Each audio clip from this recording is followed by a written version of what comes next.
What's up, guys? Thomas Mott here. Welcome into the Thomas Mott Show. We are jumping on literally seconds after the Eagles, thank goodness, just beat the Detroit Lions 38-35. That was a lot. That was a lot for week one. The heart can only take so much whenever you are blowing out Detroit and you let them come all the way back in. You go for it on fourth down and they win in the end. We're going to break down, of course, the good, the bad, and the ugly here on this edition of the Thomas Mott Show. 1-0 though, right? That's how you guys say. In the end, you go have dinner with your kids. You relax tonight because 1-0 Philadelphia is a winner. Before we start though, a lot of new subscribers. I appreciate each and every one of you guys. If you like Philadelphia, if you like the Thomas Mott Show, you like listening to me talk about the Eagles and the rest of the National Football League, go down below and subscribe. We're approaching 1,000 subscribers. We're really close to getting to 1K here on the channel. So if you like it, thumbs up for the win, and go ahead and go down below and subscribe. Let's start with the good, right? Let's just start with the good, what went really, really well for Philadelphia, and then we'll get into basically the entire bad, which was all of the second half. Jalen Hurts was really good in this football game. I know he was a little bit iffy early on. I know there were some errant passes, but he ran the ball very, very effectively. Him and A.J. Brown really saved Philadelphia, and this was a really, really good showing, I think, by the passing game and the running game of the Philadelphia Eagles. The great here today is the fact that as a team, they ran for 216 yards. Miles Sanders had 96 yards. Hurts had 90. Gainwell and Scott both had a touchdown. All four Eagle rushers, including Jalen Hurts, had a rushing touchdown. That is great news. Your number one rush offense, it picked up right where they left off. I thought early on they didn't run the football as much as they should. A couple of those opening drives, it was like, play action, play action, play action. Run the ball a little bit more. I think it's a big lesson for Nick Sirianni to go ahead and learn. But overall, good. Jalen Hurts and the running game. They were absolutely fantastic in this one. How about A.J. Brown? Can we mention A.J. Brown for a second? He was so darn good. Mentioned in our video yesterday in our, Thomas Mott Show Saturday afternoon that he could have a really big breakout game, and he did. 10 catches, 155 yards. Should have had a touchdown as well. That deep ball throw from Hurts to A.J. Brown was on target. It was money. It was fantastic. He looked really, really good. Huge fan of A.J. Brown. I thought he was fantastic in this one. I think they need to get going with Devontae Smith. The fact that Devontae Smith literally had 0 catches on 4 targets is a giant red flag to me. You need a 1-2 punch there. It can't just be A.J. Brown. Devontae Smith is supposed to ball out because of A.J. Brown. I know it's the first game, but I did not like what I saw from Devontae Smith. I think they need to focus a little bit more on getting him the football. But still, Brown, the running game, Jalen Hurts, all very good. As we start with the good, then we'll get to the bad in the 38-35 win for the Philadelphia Eagles. Defensively, let's get into the good. I think there was some good defensively. That C.J. Gardner-Johnson was very, very good. I thought the secondary as a whole had a pretty darn good day. Sure, the Lions worked a little bit in the second half. Amon-Ra St. Brown looked pretty darn good. I thought Slay overall was pretty good. I thought James Bradberry was fantastic. I thought Kazir White made a really great play on that tip drill for the pick six. I thought overall the backside of the defense was really good. It's the actual front side, the front four really, that was horrible for Philadelphia, and we'll talk about that whenever we go ahead and get into the bad.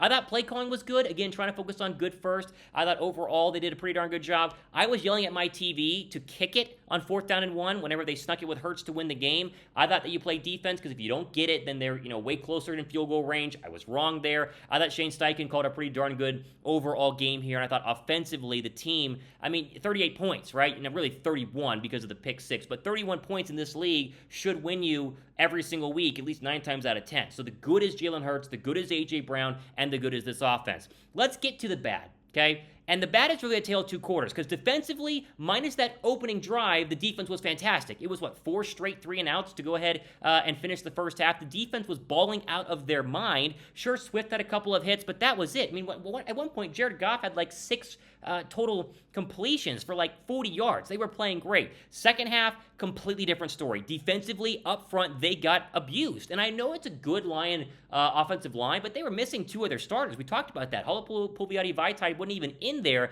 They had a guy playing guard who had 4 snaps ever in the National Football League. This front 4, really the front 8, because you have 4 guys rotating in there, was supposed to be dominant. Fletcher Cox looked old. Brandon Graham looked absolutely non-existent out there. And you guys know I love me some BG. He was nowhere to be found playing defense for Philadelphia. Josh Sweat did nothing. Jordan Davis had 1 decent play. The front 4 was scary bad. It was really, really bad. And that to me is a massive, massive red flag right now for Philadelphia. I know Detroit is good in the trenches, and that, that's just good on good right there.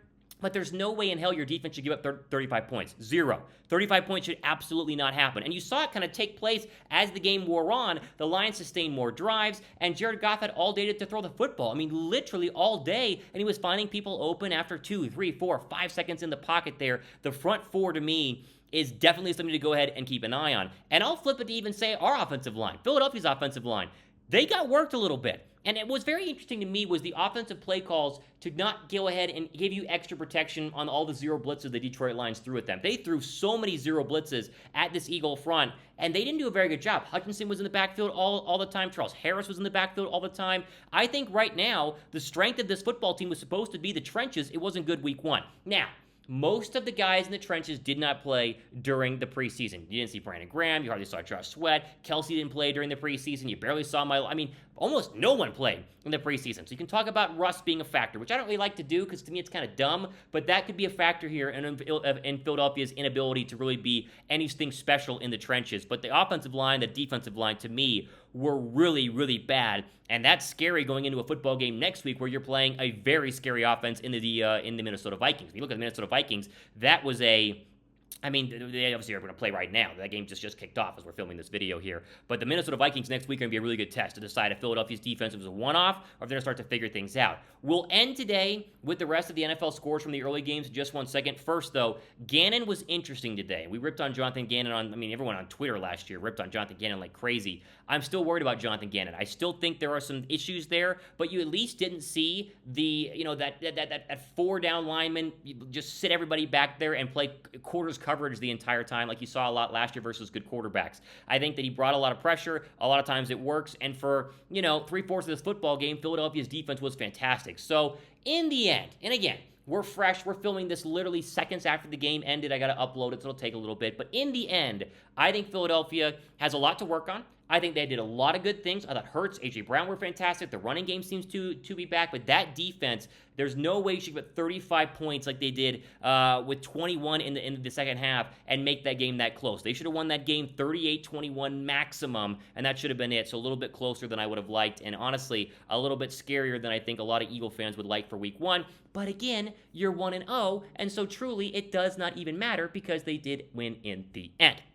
Okay, let's get to some of the games that already finished here, as we'll throw them up on your screen. Saints beating the Falcons. Falcons had every chance to win that football game. Watching on Red Zone, what a nightmare. How about the Niners? I know it was absolutely terrible weather in Chicago, but Trey Lance looked awful. 13 of 28. I know weather's a factor. It's hard to break down, but you should not lose to the Bears in week one.